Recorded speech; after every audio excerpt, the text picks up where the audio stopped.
গাজীপুরে ঈদকে সামনে রেখে আজও ঘরমুখো মানুষের চাপ। গাজীপুরের বিভিন্ন গুরুত্বপূর্ণ পয়েন্টে সকাল থেকেই দেখা গেছে যানবাহনের বাড়তি চাপ। এ বিষয়ে জানাতে গাজীপুর থেকে যুক্ত হচ্ছেন ইফতেখার রায়হান।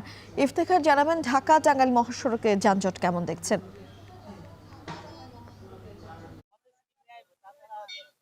টাঙ্গাইলে আমরা যেটি জানতে পেরেছি যে সেখানে যে ঘরমুখো মানুষের যে ভোগান্তি তার ঠিক উল্টো, অর্থাৎ বিপরীত চিত্র বলা যায় যে গাজীপুরে যে দুটি মহাসড়কে, এই দুটি মহাসড়কে সকাল থেকে আমরা যাত্রী এবং যানবাহনের চাপ দেখছিলাম।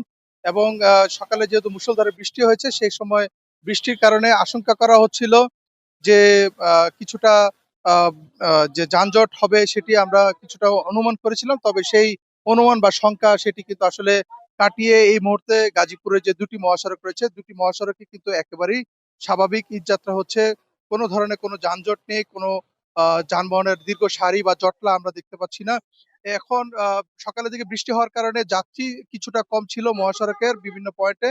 তবে এই মুহূর্তে কিন্তু আমরা দেখছি যে যারা শেষ মুহূর্তে বাড়ি ফিরবেন তারা কেউ কেউ এখানে এসে বাস স্টপেজ গুলোতে দাঁড়াচ্ছেন। তবে যাত্রীদের কাছ থেকে যেটি অভিযোগ করা হচ্ছে সেটি হচ্ছে বাড়তি ভাড়া আদায় নিয়ে। এবং তারা যেটি বলছেন যে ৩০০ থেকে ৫০০ টাকার ভাড়া এই মুহূর্তে কিন্তু তাদের কাছ থেকে রাখা হচ্ছে ১,০০০ থেকে ১৫০০ টাকা পর্যন্ত। এবং সেই অভিযোগের ব্যাপারে কিন্তু প্রশাসনের কোনো কার্যকর ভূমিকা তারা দেখতে পাননি বলে তারা অভিযোগ করছেন। এবং ঢাকা ময়মনসিংহ এবং ঢাকা টাঙ্গাইল এই দুটি মহাসড়কে এই মুহূর্তে একেবারেই স্বাভাবিকভাবে যেতে পারছেন। বিশেষ করে যারা রাজধানী থেকে ছেড়ে আসছেন যে সকল পরিবহনগুলো, সেই পরিবহনগুলো রাজধানী আব্দুল্লাহপুরের পর থেকে টঙ্গী এবং বগুড়া বাইপাস হয়ে চান্দনা চৌরাস্তা পুরো সড়কটিতে কিন্তু একেবারে স্বাভাবিক রয়েছে। কোথাও কোনো ধরনের জটলা তৈরি হচ্ছে না।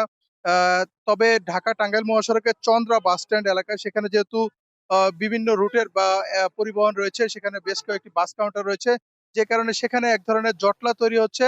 তবে জটলাটি যানজট বলা যাবে না, কারণ আমরা গতকালকে দেখেছি যেটি যে মহাসড়কের বিভিন্ন পয়েন্টে যানবাহনের দীর্ঘ সারি ছিল, প্রায় ১০ থেকে ১৫ কিলোমিটার এলাকা জুড়ে যানবাহনের দীর্ঘ সারি এবং জটলা দেখতে পেয়েছিলাম। তবে সেই জটলা কিন্তু আজকে নেই। অনেকটাই স্বস্তিদায়ক ভাবে কিন্তু আজকে মানুষ গাজীপুরের যে দুটি মহাসড়ক রয়েছে এই দুটি মহাসড়ক দিয়ে যেতে পারছেন। কোথাও বড় ধরনের কোনো ভোগান্তির চিত্র কিন্তু আমরা দেখতে পাইনি। তো স্বাভাবিকভাবে বলা যায় যে গাজীপুরে শেষ মুহূর্তের ঈদযাত্রা একেবারেই স্বাভাবিক এবং স্বস্তিদায়ক হচ্ছে। এই ছিল আমার কাছে গাজীপুর থেকে সবশেষ।